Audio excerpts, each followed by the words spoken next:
Hello. Yes ma'am. हाँ, पढ़ के आए हो? Yes ma'am. समझाओ, एक्सक्रीटरी सिस्टम समझाओ।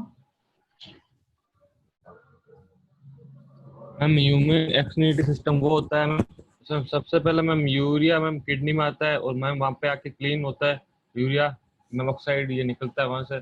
उसके बाद मैम जो किडनी के दो पाइप्स जुड़ी होती है उसको हम यूनिटरी यूनिटरी बोर्ड कहते हैं, वहाँ यूनिटर कहते हैं। उससे मैम जो यूनिटरी यूरिनरी ब्लडर से जुड़ी होती है, वहाँ के यूरिनरी ब्लडर में यूरिया स्टोर होता है। उसके बाद में मैम यूरेथ्रा से हमारी बॉडी से बाहर जाता है यूरिया। अच्छा। और कौन कौन से एक्सक्रीटरी प्रोडक्ट्स होते हैं ह्यूमन बॉडी के? मैम और कौन सा एक्सक्रीटरी प्रोडक्ट होता है ह्यूमन बॉडी का जो स्किन से आता है? क्या मैम? एक्सक्रीटरी प्रोडक्ट एक तो तुमने यूरिन बता दिया, और दूसरा और कौन सा होता है एक्सक्रीटरी प्रोडक्ट ह्यूमन बॉडी का? Yes ma'am, rectum.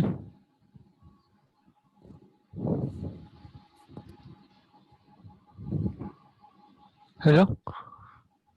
Sweat sweat नहीं होता, वो भी तो एक्सक्रीटरी प्रोडक्ट है। अच्छा वो और वो आपकी आवाज में काफी ज्यादा कट रही है मैं आज।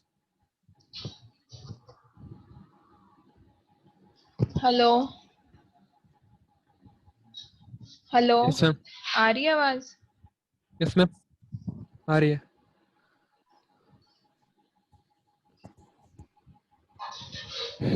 मैं कह रही हूँ कि एक्सक्रीटरी प्रोडक्ट खाली यूरिन नहीं होता, और भी होता है। जैसे स्किन से क्या आता है, स्वेट आता है, और कार्बन डाइऑक्साइड भी तो एक एक्सक्रीटरी प्रोडक्ट है जो हम एक्सहेल करते हैं, वो भी एक एक्सक्रीटरी प्रोडक्ट है। Yes ma'am.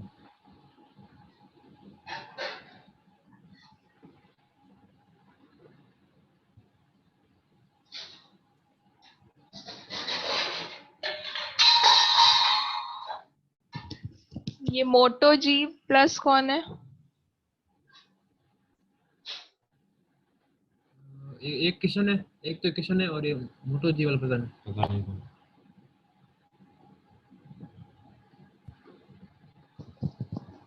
माइक चालू है।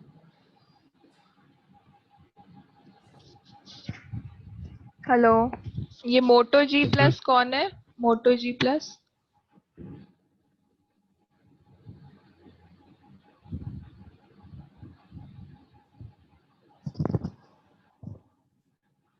किशन, अपना अनम्यूट करो ये।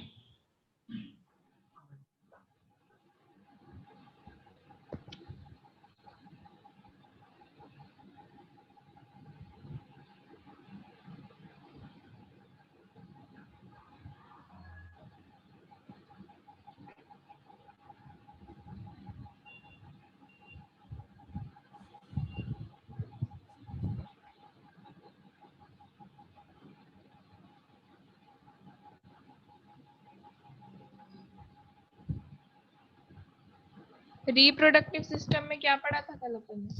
तो मैम रिप्रोडक्टिव सिस्टम में एक होता है मेल रिप्रोडक्टिव सिस्टम, एक होता है फीमेल रिप्रोडक्टिव सिस्टम। तो मेल मेल रिप्रोडक्टिव सिस्टम में कुछ ऑर्गन जो होते हैं वो टेस्टिस बनाते, कुछ ऑर्गन जो होते हैं वो स्पर्म बनाते हैं, और कुछ ऑर्गन जो होते हैं वो मैम स्पर्म को फर्टिलाइजेशन साइट तक ले जाने में मदद करते हैं, वहां तक उसकी डिलीवरी करते हैं। तो मैम स्पर्म बनाने का काम करता है टेस्टिस, टेस्टिस स्पर्म बनाता है, और एक को काम करता है वो एक टेस्टोनाइस नाम का एक हार्मोन बनाता है जिससे ma'am puberty testosterone. Changes. Testosterone. Testosterone नाम का एक हार्मोन बनाता है जिससे प्यूबर्टी चेंजेस आते हैं। तो मैम ये काम होता है टेस्टिस का। और मैम दूसरे जो ऑर्गन होते हैं वास, मैम आप जरा मैं एक बार डायग्राम निकालेंगे तो उससे नाम थोड़े याद है।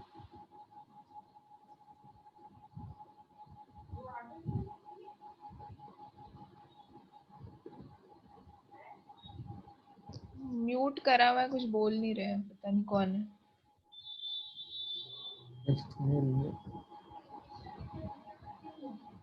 वो दोनों नहीं, वो लड़की आ रही है शायद वो ये पर म्यूट किया हुआ है। ऊपर ऊपर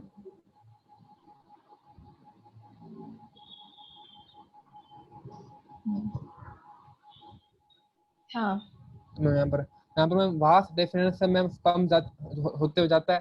तो हमारा जो टेस्टी होता है वो रेक्टम में होता है, रेक्टम से कहते हैं। टेस्टी जो हमारा जो स्कैटम में होता है, स्कैटम में बाहर की तरफ होता है, वहाँ का में स्कोटम होता है, स्कोटम होता है वो बाहर होता है और उसमें टेम्परेचर गर्म होता है और टेम्परेचर कम होता है, और टेम्परेचर जब कम होता है तभी मैं स्पर्म बनता है। तो मैं वहां से होते हुए मैं स्पर्म जो है और वैस डिफरेंस से होते हुए जाता है डिफरेंस से होते हुए सेमियल वेक्सल में जाता है, सेमिनल वेसिकल, सेमियल वेक्सल और पोटेस्ट ग्लैंड में जाता है, और फिर मैं यहाँ पर जाता है। तो यहाँ पर मैम इससे मैं डिलीवरी मतलब कि डिलीवरी आसान होती है और यहाँ पर से प्रोटीन मिलता है। और मैम यूरिनरी ब्लैडर होता है, वहाँ पर यूरिन होता है, और मैम यूरिनरी ब्लैडर और स्पर्म दोनों मैम एक ही पाइप से निकलते हैं, जिसे कहते हैं यूथ्रा। तो नंबर उसका 2 एक ही रूट से बोला करो, एक ही रूट से निकलते कहते हैं यूथ्रा। ये होता है मैम मेल का सिस्टम, हाँ का था फीमेल का डायग्राम। अच्छा सॉरी, नीचे नीचे नहीं फीमेल का डायग्राम। अच्छा तो मैम जिस तरह मैम मेल में होता है, मेल में होता है, मेल में टेस्टी होता है, उस तरह में फीमेल में होता है ओवरा ओवराई ओवरी। ओवरी में मैम एग, तुम क्लास में ओवरी में आ रही है मैम की आवाज आ रही है। ओवरी में नंबर से किया था मैंने तुम्हें, आवाज नहीं आ रही है। नहीं तो तुम नंबर 2 अपने आवाज, अरे इसमें नहीं हो तो मैंने व्हाट्सएप ग्रुप पे ऐड किया है, उससे कोई फर्क नहीं पड़ता।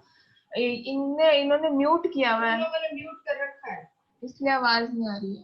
हाँ मोटो जी प्लस है ना, मोटो जी प्लस है ना तुम्हारा। अब आ रही है ना आवाज? हाँ तो बात करो, वो सपना नाम है ना तुम्हारा, ठीक है।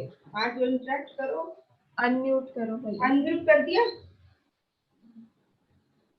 हाँ कर दिया मैम। हाँ तो आ गई अब आवाज? हाँ आ रही है। ठीक है, फिर बाद में नंबर चेंज करवा लेना। शाम को आओगी क्या तुम?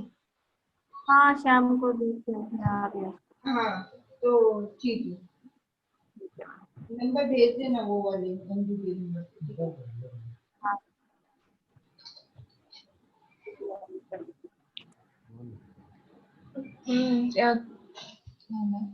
ओवरी में एग बनता है। हाँ ओवरी में एग बनता है और वहाँ पर मैम फीमेल हार्मोन बनते हैं।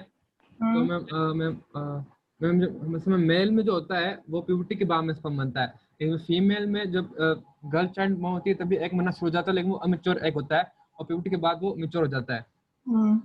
और मैम उसके बाद में वो फैलोपियन ट्यूब से में चला जाता है, एग फैलोपियन ट्यूब में चला जाता है। और अगर मैम स्पर्म एंटर होगा तो वर्जिना से होते हुए, स्पर्मा से होते हुए, उटेरस से होते हुए फैलोपियन में जाके एग और स्पर्म का फ्यूजन होगा और उससे मैम जाइगोट बनेगा, जाइगोट से एम्ब्रियो बनेगा और एम्ब्रियो को मैम एक ऑर्गन होता है प्लास्टाइड, उससे हमें न्यूट्रिएंट मिलता है और उससे मैम बेबी चाइल्ड मिलता है। प्लेजेंटा कहते हैं उसे। प्लेजेंटा से उसे न्यूट्रिएंट मिलते हैं, उससे वो बेबी चाइल्ड में कन्वर्ट होता है। ठीक है चलो वेरी गुड। आज एक न्यू स्टूडेंट आई है उस, ठीक है तो सपना इंट्रोड्यूस करो खुद को। हेलो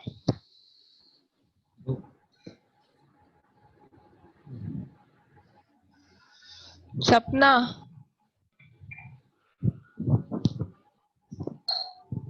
हेलो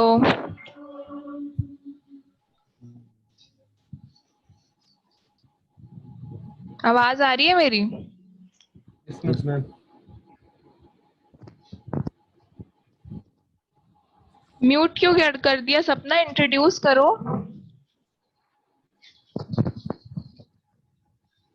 हेलो हेलो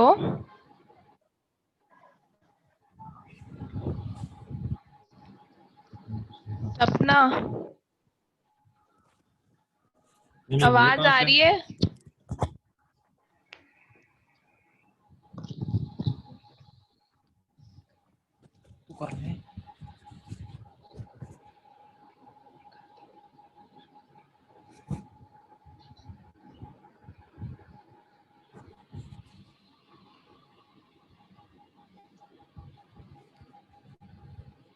चलो, आज हमें ह्यूमन नर्वस सिस्टम पढ़ना था ना।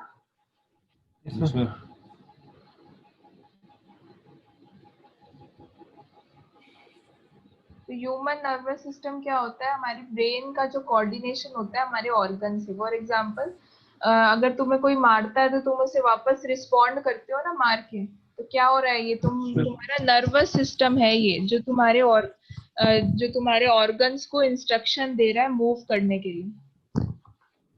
समझ आया? तो ये जो हमारा ब्रेन और हमारे जो बॉडी के डिफरेंट ऑर्गन्स होते हैं उनका जो कोऑर्डिनेशन होता है, मतलब पहले हमारा दिमाग सोचता है फिर वो ऑर्गन्स को सिग्नल भेजता है। तो ये सारा जो प्रोसेस होता है वो ह्यूमन नर्वस सिस्टम में आता है।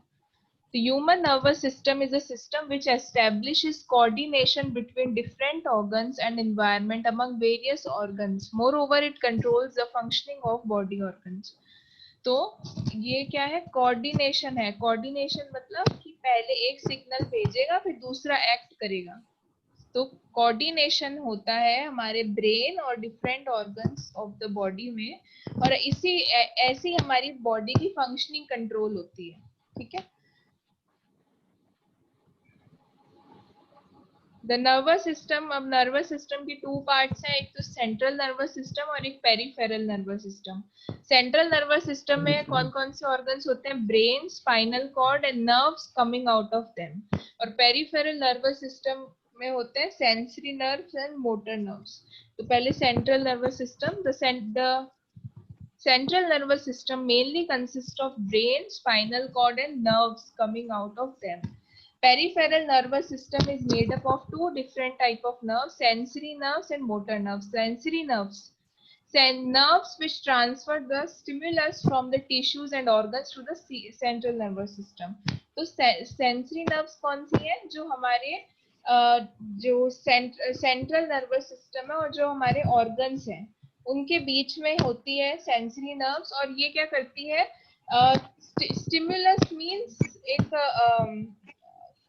जैसे कि किसी को वो पोक करना, बताना उसे। तो टिश्यूज और ऑर्गन्स से जो सेंट्रल नर्वस सिस्टम में जो हमारे नर्व्स जा रही हैं, जो ऑर्गन से सेंट्रल नर्वस सिस्टम को सिग्नल भेजती है, उसको हम सेंसरी नर्व्स कहते हैं। मोटर नर्व्स उल्टा हो जाएगा इसका। सेंसरी नर्व्स क्या हो रही है? जो ऑर्गन से सेंट्रल नर्वस सिस्टम जा रही है। मोटर नर्व्स उल्टा हो जाएगा, जो सेंट्रल नर्वस सिस्टम से ऑर्गन्स पे आ रही है। समझ आ गया डिफरेंस? यस मैम, उल्टा। हाँ। Functionally, the peripheral system has been classified into two parts. अब peripheral nervous system के दो parts होते हैं, somatic nerve system and autonomous nervous system. Central nervous system के बारे में, अब जो ऊपर अपन ने पार्ट्स खाली पढ़े थे उसके बारे में, पहला है ब्रेन। ब्रेन क्या होता है? सेंट्रल ऑर्गन है सेंट्रल नर्वस सिस्टम का। मेन पार्ट जो है सेंट्रल नर्वस सिस्टम का वो ब्रेन है। ब्रेन ही सारे कमांड्स देता है, वही कंट्रोल करता है और वही हमारी बॉडी के फंक्शनिंग डिसाइड कर रहा है। The human brain is one of the central organ of the body which works for the exchange of information, provide commands, control various body systems. अब कौन कौन सी एक्टिविटीज हैं जो ब्रेन कंट्रोल कर रहा है? Temperature control, human behaviour, blood circulation, respiration, looking, listening, speaking, gland secretions and other are monitored by the brain. तो ये सारे काम जो है हमारा ब्रेन डिसाइड करता है। It is the most complex organ of the body with a weight of 1.5 kg. तो 1.5 kg इसका वेट होता है। और इसका प्रोटेक्शन के लिए जो बोन्स का एक कॉम्प्लेक्स स्ट्रक्चर होता है उसको हम स्कल कहते हैं। तो स्कल जो है वो ब्रेन की प्रोटेक्शन के लिए होता है ह्यूमन बॉडी में। The brain envelope contains a groove-shaped fluid called cerebrospinal fluid (CSF). तो ये जो सेरिब्रोस्पाइनल फ्लूइड होता है वो एक तरह का फ्लूइड होता है जो हमारे ब्रेन का जो वो होता है एनवेलप होता है उसमें होता है। Brain is divided to 3 parts. 3 parts है ब्रेन के, forebrain, midbrain and hindbrain. तो forebrain, cerebrum, thalamus, hypothalamus. तो फोर ब्रेन के 3 पार्ट्स हैं, सेरिब्रम, थैलेमस, हाइपोथैलेमस। तो ये सारे जब जुड़ जाते हैं तो फोर ब्रेन बनता है हमारा। सेरिब्रम में का जो वो है इसका जो परसेंटेज है वो 80 to 85% है ह्यूमन ब्रेन में। मतलब सबसे ज्यादा जो है हमारा सेरिब्रम ही उसका परसेंटेज कवर करता है। ये जो ऑर्गन होता है सेरिब्रम, ये नॉलेज, कॉन्शियसनेस एंड थिंकिंग को एग्जीक्यूट करता है। नॉलेज मतलब हमारा ज्ञान, कॉन्शियसनेस मतलब जो कॉन्शियसनेस मीन्स जो होश में रहना, जिसे कहते हैं ना आर यू कॉन्शियस, तो वो कॉन्शियसनेस कहते हैं। और थिंकिंग मतलब सोचते कैसे हो तुम। तो ये सारी चीजें हमारी सेरिब्रम डिसाइड करता है। An elongated deep fissure divides the cerebrum into right and left cerebral hemispheres। अब ये cerebrum जो है वो उसका राइट और लेफ्ट पार्ट अलग अलग होता है।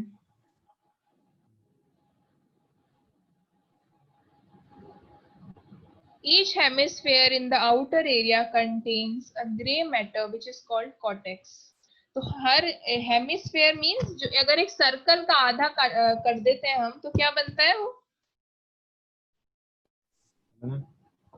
सर्कल का हाफ क्या होता है?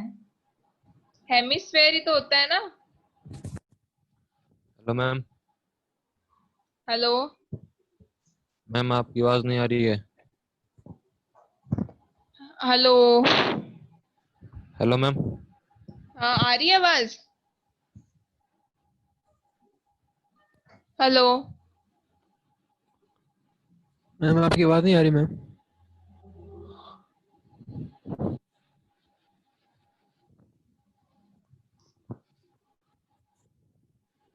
हेलो हेलो आपकी आवाज नहीं आ रही है। आवाज नहीं जा रही।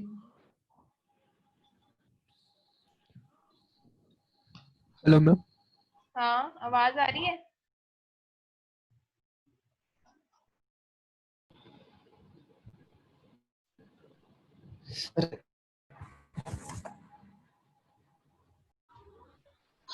कहाँ तक आ गई थी आवाज जब पढ़ा रही थी मैं? फोर ब्रेन के बाद नहीं आई थी वो पढ़ने के बाद।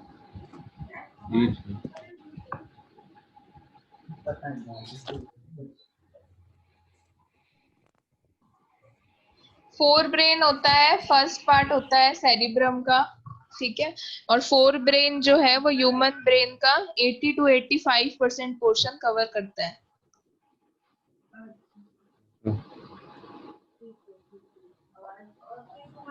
और एक वो पार्ट होता है ब्रेन का जो हमारी नॉलेज, कॉन्शियसनेस और थिंकिंग को एग्जीक्यूट करता है। नॉलेज मतलब ज्ञान, कॉन्शियसनेस मतलब कि आप कितने ज्यादा हाँ होश में हो। थिंकिंग मीन्स आप क्या सोचते हो। ये सब एग्जीक्यूशन सेरिब्रम के फोर ब्रेन में होता है। और जो हमारा सेरिब्रम होता है वो 2 पार्ट्स में डिवाइडेड होता है, right hemisphere and left hemisphere. Hemisphere क्यों कह रहे हैं हम? क्योंकि जो हमारा फोर ब्रेन है वो स्फेयर की फॉर्म में है। तो स्फेयर को अगर 2 पार्ट्स में डिवाइड कर देंगे तो उसे हेमिस्फेयर ही तो कहेंगे ना, एक पार्ट को। ठीक है, तो हेमिस्फेयर जो ये है राइट और लेफ्ट हेमिस्फेयर में डिवाइडेड होता है। अब जो हर हेमिस्फेयर में जो आउटर एरिया होता है उसमें एक ग्रे कलर का मैटर होता है, ग्रे कलर का सब्सटेंस होता है जिसको हम कॉर्टेक्स कहते हैं। On the inner side is found a white matter called medulla. ठीक है, तो ग्रे मैटर तो कहाँ है? बाहर की तरफ है, आउटर एरिया में हर हेमिस्फेयर के। और इनर साइड में जो हमारा व्हाइट मैटर है वो मेडुला है। Many nerves are found in the grey matter. बहुत सारी नर्व्स होती हैं ग्रे मैटर में।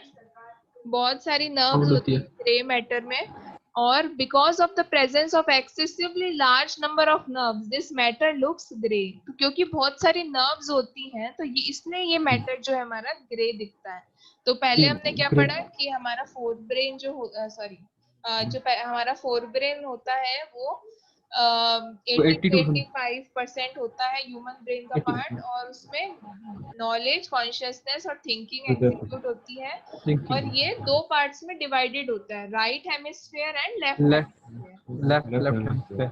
और ये दोनों हेमिस्फीयर्स के आउटर कवरिंग जो होती है, आउटर एरिया जो होता है वो एक ग्रे मैटर, ग्रे कलर का होता है आउटर एरिया, उसको हम कॉर्टेक्स कहते हैं। और इनर एरिया जो होता है वो व्हाइट कलर का होता है जिसको हम मेड्यूला कहते हैं। जो ग्रे एरिया होता है आउटर एरिया, उसमें बहुत सारी नर्व्स होती है, बहुत सारी नसें होती है। Because of the presence of excessively large number of nerves, this matter looks grey। क्योंकि बहुत ज्यादा नर्व्स एक साथ बहुत सारा कॉम्प्लिकेटेड एक जाल है नर्व्स का, इसलिए ये मैटर जो है वो ग्रे दिखता है। Both these hemispheres are joined with each other through a strip of corpus callosum। तो ये जो दोनों हेमिस्फीयर्स होते हैं, राइट एंड लेफ्ट हेमिस्फीयर, ये दोनों जुड़े हुए होते हैं किसके थ्रू? कॉर्पस कैलोसम के through. Corpus callosum। The cerebrum is surrounded from every side by thalamus। Thalamus is the center of the sensory and motor signals। तो हमारा जो cerebrum होता है ये थैलेमस के सराउंडेड होता है, ठीक है। इसके सराउंडिंग में थैलेमस होता है। Thalamus is the centre of sensory and motor signals.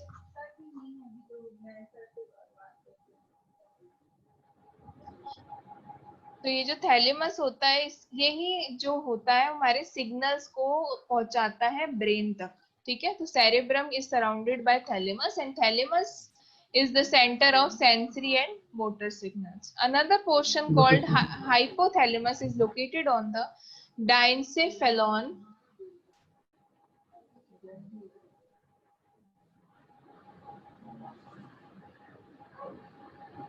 Part of forebrain.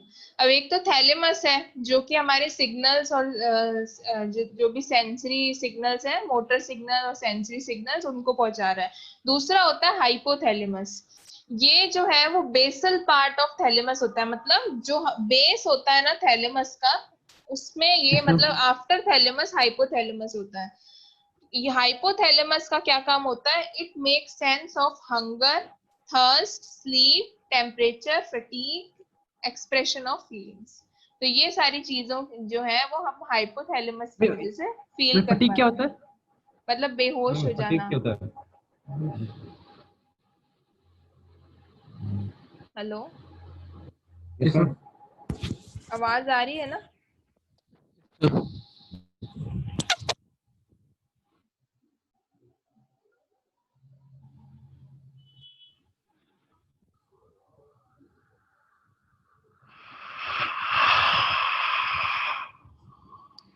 तो फटीग होता है कि या तो बेहोश हो जाना या बहुत ज्यादा टायर्ड हो जाते हैं ना जब हम, तो हम वीक फील करने लग जाते हैं। तो ये सारी फीलिंग्स ये फटीग ही होता है।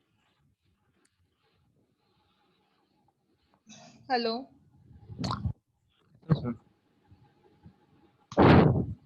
और एक्सप्रेशन ऑफ फीलिंग्स मतलब जैसे अगर तुम दुखी होते हो तो तुम्हारा जो फेस होता है वो उस पे उदासी होती है, खुश होते हो तो स्माइल होती है। तो ये सारे जो एक्सप्रेशंस है हमारे, वो किसकी वजह से है? फीलिंग्स की वजह से होता है, जैसा हम फील करते हैं वैसे। तो ये सब भी हमारा हाइपोथैलेमस डिसाइड करता है।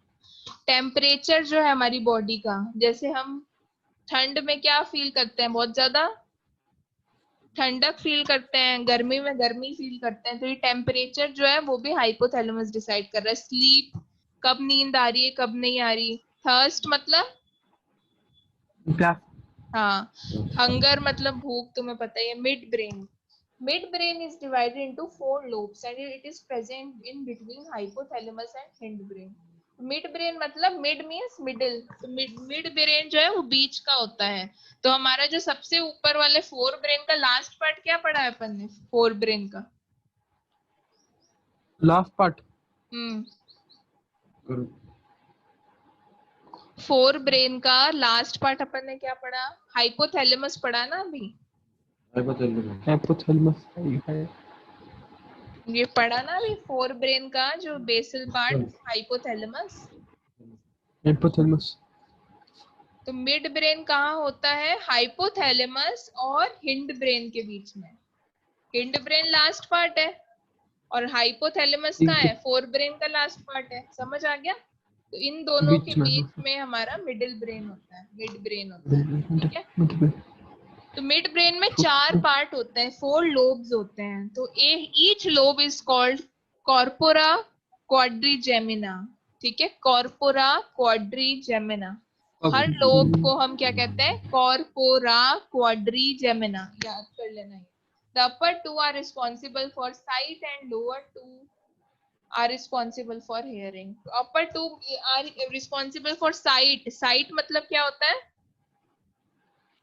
साइट जगह, साइट मतलब देखना, हम देख के क्या चीज फील कर रहे हैं। कोई किसी का मर्डर कर रहा होगा तो तुम ऐसे खड़े होके देखते रहोगे क्या, एक्शन लोगे ना तुम। तो वो सारा सिग्नल तुम्हें कौन कर रहा है, मिड ब्रेन भेज रहा है तुम्हें। जो तुम देख रहे हो उसके अकॉर्डिंग तुम क्या एक्शन ले रहे हो, ठीक है। Lower two are responsible for hearing. तुम्हें कोई कुछ बोलता है तो उसका जवाब देते हो ना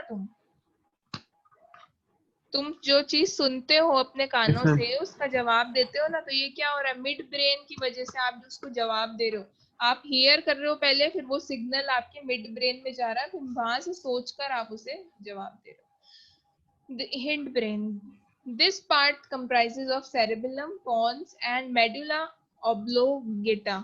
Cerebellum is the second largest part of the brain that regulates the voluntary muscles. Voluntary और involuntary muscles क्या होते हैं, वॉलंटरी इनवॉलंटरी, जो में कुछ मसल जो प्रोटेक्ट करते हैं।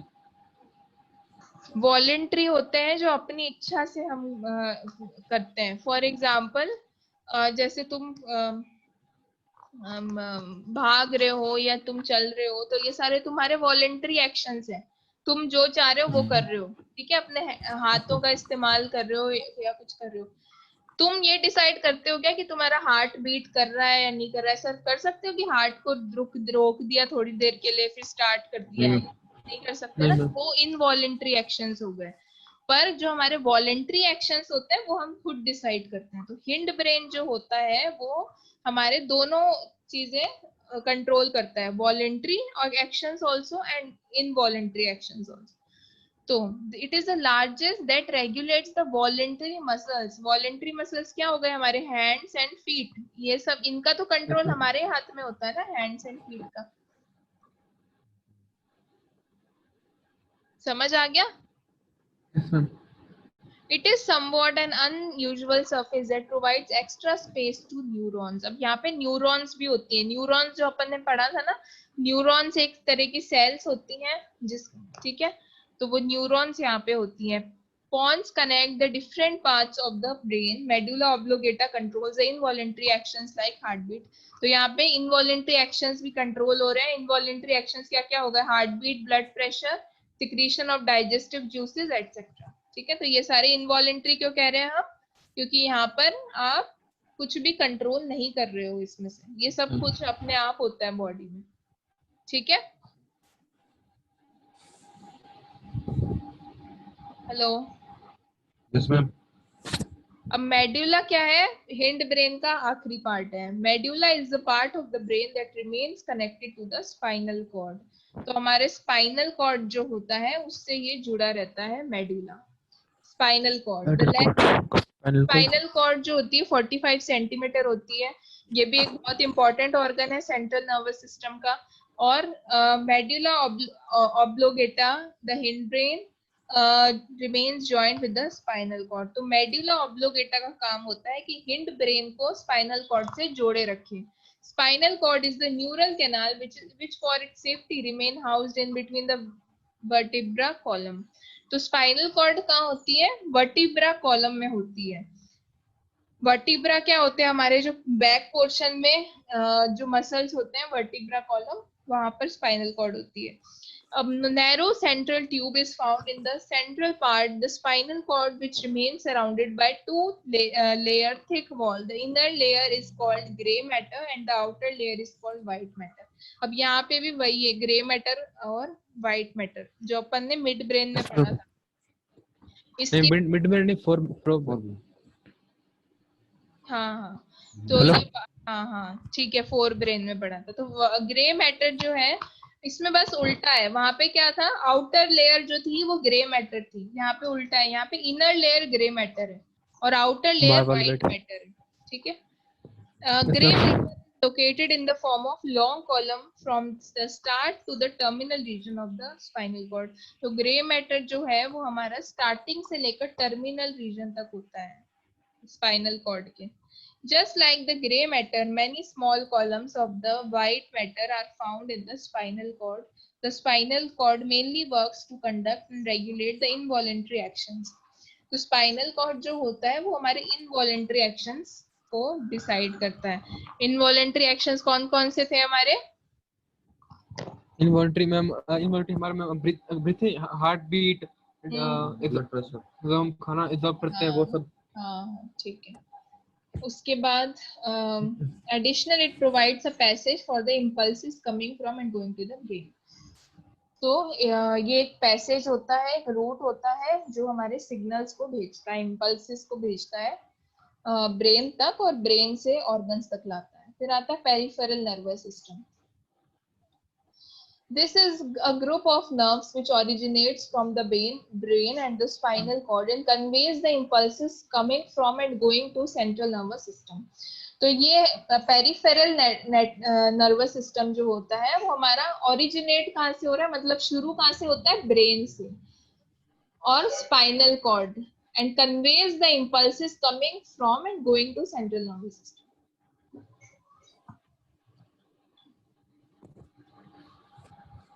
तो peripheral nervous system originate brain से होता है, स्पाइनल कॉर्ड से होता है, और ये इम्पल्सेस जो है, जो गोइंग एंड कमिंग, मतलब इम्पल्सेस जो आ रही हैं जा रही हैं सेंट्रल नर्वस सिस्टम में, उसका ये कंट्रोल रखता है। ठीक है।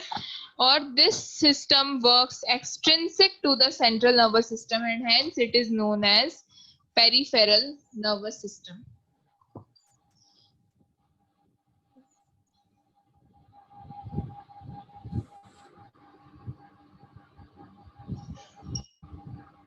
एक्सट्रिंसिक का मतलब होता है जो कि बाहर से कंट्रोल हो रहा हो कुछ। ठीक है। तो this system works extrinsic to central nervous system. तो सेंट्रल नर्वस सिस्टम का यहाँ पे कोई रोल नहीं होता, ये सिस्टम अलग, मतलब वो इसके एक्सक्लूडेड है, ये अलग नर्वस सिस्टम है। और पेरिफेरल नर्वस सिस्टम जो है वो सेंट्रल नर्वस सिस्टम को सिग्नल्स भेजने का काम करता है, इम्पल्सेस भेजने का काम करता है। Hence, it is also known as peripheral nervous system. It is of two types: somatic and parasympathetic. Autonomous. So, somatic क्या है? This system works for the execution of functions which are performed as per our wish. With the help of this system, the CNS responds to every stimuli and transient function of the muscle. तो ये stimuli को वो करता है, ये respond back करता है। Stimuli क्या होता है? अगर मैं तुम्हें मैं थप्पड़ मारूंगी तो दर्द होगा ना, तो वो क्या है? स्टिमुलाई है जो हमारी स्किन से सेंस होता है। समझ आया? स्टिमुलाई जो हमें जो हम जैसे कि ये बच्चे वो डराते हैं ना, ऐसे मारने की कोशिश करते हैं और फिर हम पीछे हो जाते हैं। तो ये क्या हो रहा है? स्टिमुलाई है, ये हम उस टाइम की कंडीशन पे एक्ट कर रहे हैं। अगर आग लग जाती है तो भागते हैं ना हम, तो ये क्या हो रहा है? ये सब स्टिमुलाई है जो हम उस टाइम पे फील करके तुरंत रिस्पॉन्ड बैक करते हैं। तो सोमेंटिक नर्वस सिस्टम जो है वो स्टिमुलेटिक एक्शंस लेता है, स्टिमुलाई के रिस्पॉन्स में एक्शंस लेता है। उसके बाद आता है autonomous nervous system. Autonomous nervous system is a function those which by one's desire other than works automatically.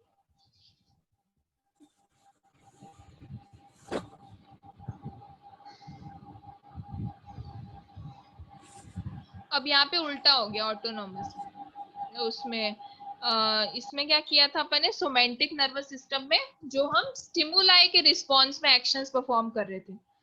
ठीक है. ऑटोनॉमस में क्या हो गया, यहाँ पे हम इनवॉलेंट्री एक्शंस परफॉर्म हो रहे हैं ऑटोनॉमस नर्वस सिस्टम में, जो हम खुद की इच्छा से नहीं तय करते. For example heart, lungs, endocrine glands, इन सब की वर्किंग क्या हम डिसाइड करते हैं? वो तो हमारी बॉडी ऑटोमेटिकली होती है ना सब कुछ. ठीक है. तो ऐसे याद रख लेना, ऑटोमेटिकली एंड ऑटोनॉमस. ठीक है. ऑटोनॉमस से ऑटोमेटिकली याद रखना कि जो हमारी बॉडी के ऑर्गन्स ऑटोमेटिकली वर्क करते हैं, फंक्शन करते हैं, हमारा कोई डिजायर नहीं होता उसमें, हम कुछ नहीं तय करते हैं, वो सारा ऑटोनॉमस नर्वस सिस्टम कंट्रोल करता है. समझ आ गया? अब ऑटोनॉमस नर्वस सिस्टम के 2 पार्ट्स हैं, sympathetic and parasympathetic.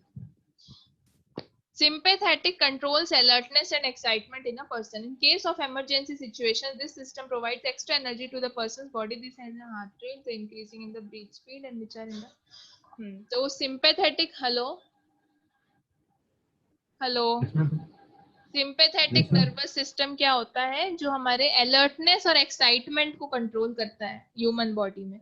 For example, ये अगर तुम्हारा हार्ट रेट जो है वो एकदम से बढ़ रहा है, और एकदम से जब हमें हार्ट अटैक आता है तो क्या होता है, हमारा हार्ट रेट बढ़ जाता है बहुत ज्यादा.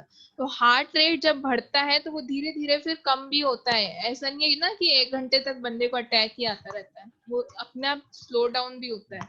तो ये सारी जो चीजें हैं, जब हमारे जब हमें बहुत ज्यादा बॉडी को एक्स्ट्रा एनर्जी की जरूरत होती है, तब ये सिंपैथेटिक नर्वस सिस्टम काम आता है इमरजेंसी सिचुएशंस में. ठीक है. फॉर एग्जांपल, ब्लड प्रेशर बहुत ज्यादा हाई हो गया है तो बॉडी उसको खुद हील करेगी धीरे धीरे. सिंपैथेटिक नर्वस सिस्टम उस चीज को इमरजेंसी सिचुएशंस में उसको कम करने की कोशिश करेगा.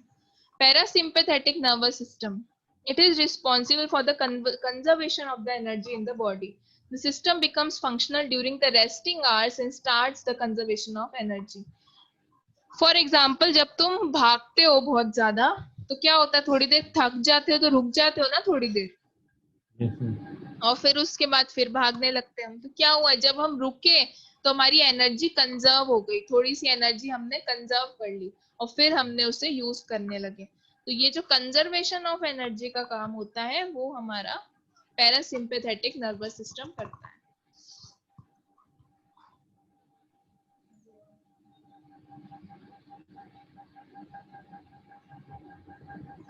This system slows down the heart rate, shrinks the pupil of the eye, and enhances the secretions of the saliva and digestive juices. तो ये क्या काम करते हैं, जैसे कि आंखें जो है हम बंद कर लेते हैं तो क्या होता है, हमारा जो प्यूपिल होता है आंखों का वो श्रिंक हो जाता है. ठीक है. जब हम सोते हैं, हम आंखें बंद करते हैं ना, तब वो क्या होता है, आईज को भी तो रिलैक्सेशन मिल रहा है, आईज भी अपनी एनर्जी कंजर्व कर रही है उस पीरियड ऑफ टाइम में. ठीक है. तो वो प्यूपल ऑफ आई क्या हो जा रहा है, श्रिंक हो रहा है. हार्ट रेट, जब हम रेस्ट कर रहे होते हैं तब हमारा हार्ट रेट थोड़ा सा कम हो जाता है. ठीक है. enhances the secretion of saliva and digestive juices. तो हमारा डाइजेशन प्रोसेस जो है वो तब चलता है, तो हमारा जो सिक्रीशन है सलाइवा, डाइजेस्टिव जूसेस का, वो बढ़ जाता है. ठीक है. तो ये सारे काम जो है वो पैरासिम्पैथेटिक नर्वस सिस्टम करता है. वो किसी ना किसी तरह से बॉडी की एनर्जी जो है वो कंजर्व करने का काम करता है. तो वो हमारे जितने भी ऑर्गन्स हैं उनको रिलैक्सेशन देता है. समझ आ गया ना पैरासिम्पैथेटिक?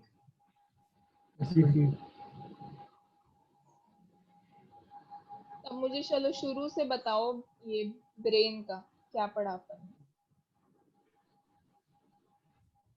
सबसे पहले पार्ट होता है फोर ब्रेन, वो 85% तक 80 to 85% तक ब्रेन का जो होता है वो पार्ट पहले ब्रेन तो बताओ.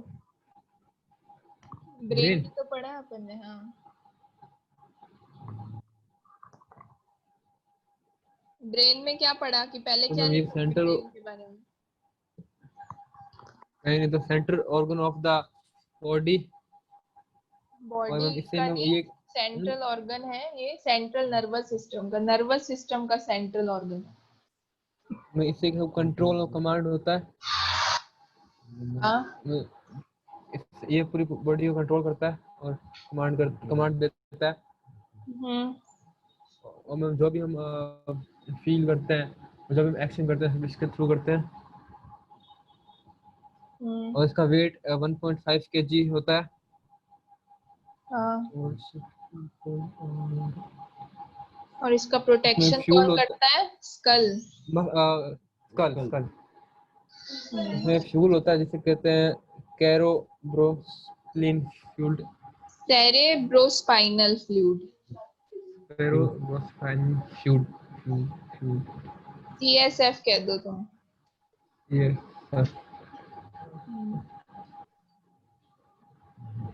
अब ये मैम बताओ पार्ट्स ये जो फ्लूइड बताओ। होता है, एक होता है मैम फोर ब्रेन होता है जो कि 80 to 85% कवर करता है ब्रेन का। और मैम ये मैम नॉलेज, कॉन्स्टिट्यूशन और थिंकिंग, कॉन्शियसनेस और थिंकिंग, ये सब ये कंट्रोल करता है।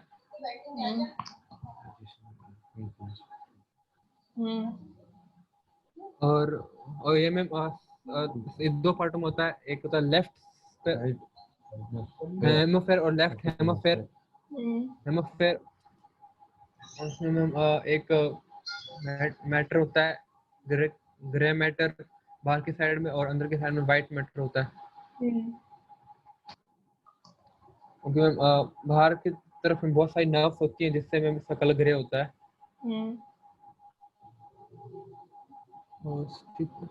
और दोनों हेमिस्फेयर्स जो होते हैं वो जुड़े हुए होते हैं, किसके थ्रू? और कॉर्पस कैलोसम के थ्रू। और इसमें मैम एक नर्व होती है,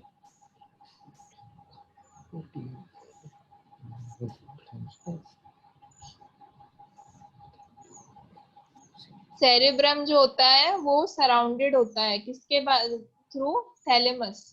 मतलब चारों, सेरेब्रम के चारों तरफ थैलेमस होता है। थैलेमस का काम होता है जो सिग्नल्स हैं सारे जो ऑर्गन से आ रहे हैं, जो ब्रेन से जा रहे हैं, उन सबको कंट्रोल करना। It is the centre of sensory and motor signals.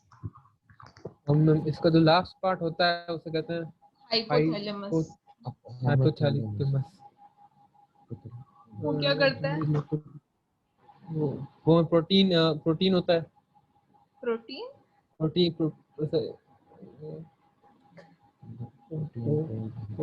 Portion क्या बोलना चाह रहे हो बताओ? पोर्शन, प्रोटीन थोड़ी। हाँ पोर्शन है। हाँ तो वो बेसल पार्ट में होता है। बेसल पार्ट मतलब उसके बाद, थैलेमस के बाद जो उसका नीचे का पार्ट होता है थैलेमस का, वो हाइपोथैलेमस होता है। ठीक है, तो इसलिए हम बेसल पार्ट ऑफ थैलेमस कह रहे हैं। ब्रैकेट में लिखा है ना बेसल पार्ट ऑफ थैलेमस। ठीक है, तो hypothalamus is the basal part of thalamus. और ये क्या क्या कंट्रोल करता है? Hunger, thirst, sleep, temperature. Hunger. Midbrain बताओ। मिड ब्रेन में हाइपोथैलेमस के जस्ट और बाद में होता है। हाइपोथैलेमस और किसके बीच में होता है ये? हिंड ब्रेन के। हिंड ब्रेन के बीच में होता है। और ये मैम 4 लोबर्स में डिवाइडेड होता है। और इसमें मैम इसके अंदर एक होता है जिसे कहते हैं कोरोपोक्वाइटियस। ईच एक लोबस को कहते हैं। लोबस नहीं, लोब कहते हैं, लोब्स।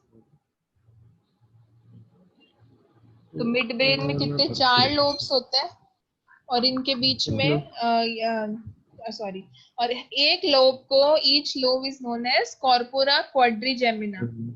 ठीक है, एक एक वर्ड्स तोड़ तोड़ के बोला करो। देखो COR से क्या हो गया? कॉर। PORA से पोरा, कॉर पोरा हो गया। अब अगला क्या है? क्वाड्री, क्वाड्री हो गया, क्वाड्रिलेटरल वाला क्वाड्री हो गया आधा, फिर जेमिना, तो कॉर्पोरा क्वाड्री जेमिना। ठीक है, इसके दो ऊपर वाले जो होते हैं लोब लोबस और साइड के लिए रिस्पांसिबल स्लोप्स वो साइड के रिस्पांसिबल होते हैं। और लोअर 2 किसके लिए होते हैं? हियरिंग के लिए। हियरिंग के लिए। साइट मतलब साइट में से हम देखते हैं ऐसे देखते हैं वो। हाँ, देख के जो हम रिस्पॉन्स देते हैं अपना, जैसे कोई दोस्त दिखता है तो उससे हाय हेलो करते हैं ना अपन, तो ये कौन हमें जो हम देखकर जो चीज का रिस्पॉन्स दे रहे हैं वो सब इसमें आ जाएगा साइट में। ठीक है, अब बताओ हिंड ब्रेन बताओ।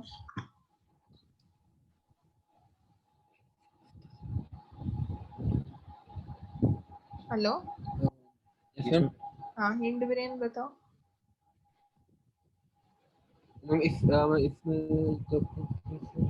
इसके 3 पार्ट्स हैं हिंड ब्रेन के, कौन कौन से हैं? Cerebellum, pons and medulla oblongata. Second largest part of brain. ठीक है, और ये क्या है? सेकंड लार्जेस्ट पार्ट है ब्रेन का। और ये कौन से एक्शंस रेगुलेट कर रहा है? Voluntary actions. Voluntary involuntary. हाँ, तो वॉलेंट्री कौन से हो गए? जिसमें हमारे फीट और हैंड्स इन्वॉल्व हैं।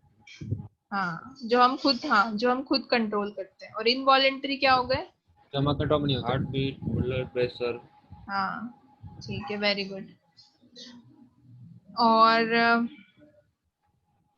जो इसका लास्ट पार्ट होता है मेडुला, वो स्पाइनल कॉर्ड से जुड़ा होता है। ठीक है, स्पाइनल कॉर्ड बताओ।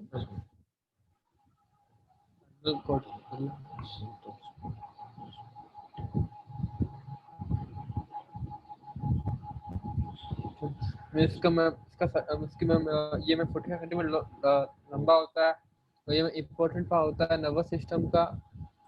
और 45 सेंटीमीटर लेंथ होती है इसकी। ठीक है, और ये स्पाइनल कॉर्ड जुड़ा होता है। हिंड ब्रेन से किसके थ्रू जुड़ा होता है? मेडुला ऑब्लोगेटा। मेडुला ऑब्लोगेटा इसको हिंड ब्रेन से जोड़ती है। और स्पाइनल कॉर्ड जो है वो हमारी वर्टिब्रा कॉलम में होता है, मतलब ये बैक साइड में जो वर्टिब्रा होती है वहां पर ये स्पाइनल कॉर्ड होती है। ठीक है, अब स्पाइनल कॉर्ड का इनर पार्ट क्या है? ग्रे मैटर है, और आउटर पार्ट व्हाइट मैटर। उल्टा हो रहा है ना यहाँ पे? हाँ, और इसका जो ग्रे मैटर है वो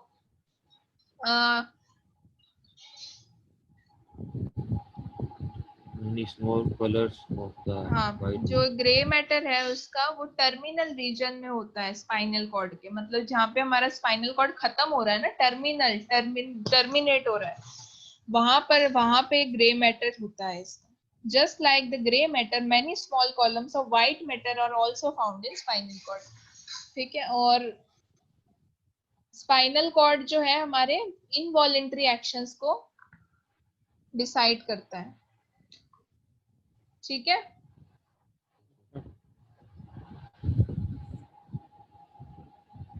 पेरिफेरल नर्वस सिस्टम बता दो फटाफट। Hello, yes ma'am. Peripheral nervous system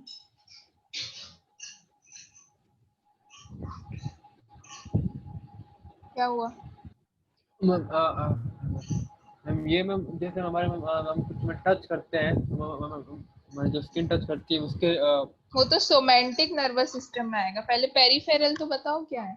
इसमें क्या है? जो ब्रेन से और स्पाइनल कॉर्ड से स्टार्ट होता है उसको पेरिफेरल नर्वस सिस्टम कहते हैं। ये क्या करता है? जितने भी हमारे इम्पल्सेस हैं जो कि हमारे ब्रेन से जा रही हैं या ब्रेन को आ रही हैं, वो सारे इन सबको वो कंट्रोल कर रहा है पेरिफेरल नर्वस सिस्टम। और ये सेंट्रल नर्वस सिस्टम के एक्सटीरियर में होता है, मतलब ये सेंट्रल नर्वस सिस्टम में नहीं है इन्वॉल्व। सेंट्रल नर्वस सिस्टम को मतलब इम्पल्सेस तो भेजता है, वो सिग्नल्स भेजता है, पर उसका पार्ट नहीं है ये। Peripheral nervous system is exterior to central nervous system. ठीक है, एंड अब इसके 2 टाइप है, सोमेंटिक एंड ऑटोनॉमस। हाँ बताओ अब सोमेंटिक।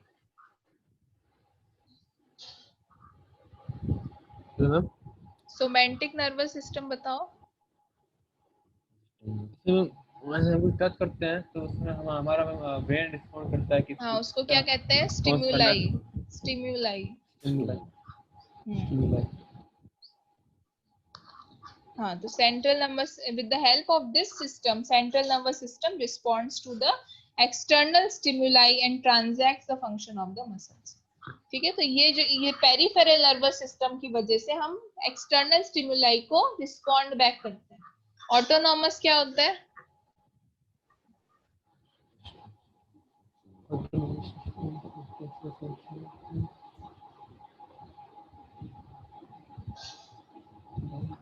ऑटोनॉमस बताया था ना, ऑटोनॉमस से ऑटोमेटिकली याद रखना। मैम ऑटोमेटिकली मैम जो हमारी हार्ट बीट होती है, लंग्स होते हैं, हाँ वो अपने आप काम करते हैं। हाँ और मैम इनको हम ना रोक सकते हैं अपनी मर्जी से। हाँ, तो ये सारे ऑटोनॉमस नर्वस सिस्टम में आ गए। अब सिंपैथेटिक नर्वस सिस्टम और पैरासिम्पैथेटिक बता दो फटाफट। सिंपैथेटिक में क्या पढ़ा था अपन ने? सिंपैथेटिक अलर्ट अलर्ट अलर्ट और हम अलर्ट हो जाते हैं और एक्साइटेड होते हैं, उस सबको मैम ये कंट्रोल करता है। इमरजेंसी सिचुएशंस को भी कंट्रोल करता है। जैसे मैंने बताया ना, हार्ट अटैक आता है जब, तो ऐसा थोड़ी 2 घंटे तक आता ही रहेगा हार्ट अटैक। वो उसको हार्ट बीट को कंट्रोल भी तो करती है ना बॉडी धीरे धीरे। तो ये सब क्या है, इमरजेंसी सिचुएशन में जो हमारा नर्वस सिस्टम बॉडी के काम आता है उसको सिंपैथेटिक नर्वस सिस्टम कहते हैं।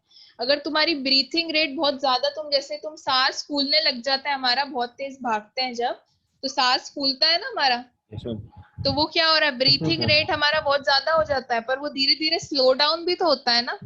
ऐसा तो नहीं है कि तुम्हारा 3-4 घंटे सांस ही फूलता रहेगा। हेलो। तो ये जो काम होता है, जो इमरजेंसी सिचुएशंस में जो नर्वस सिस्टम बॉडी की मदद करता है, वो सिंपैथेटिक नर्वस सिस्टम होता है। अब पैरासिम्पैथेटिक बताओ क्या होता है?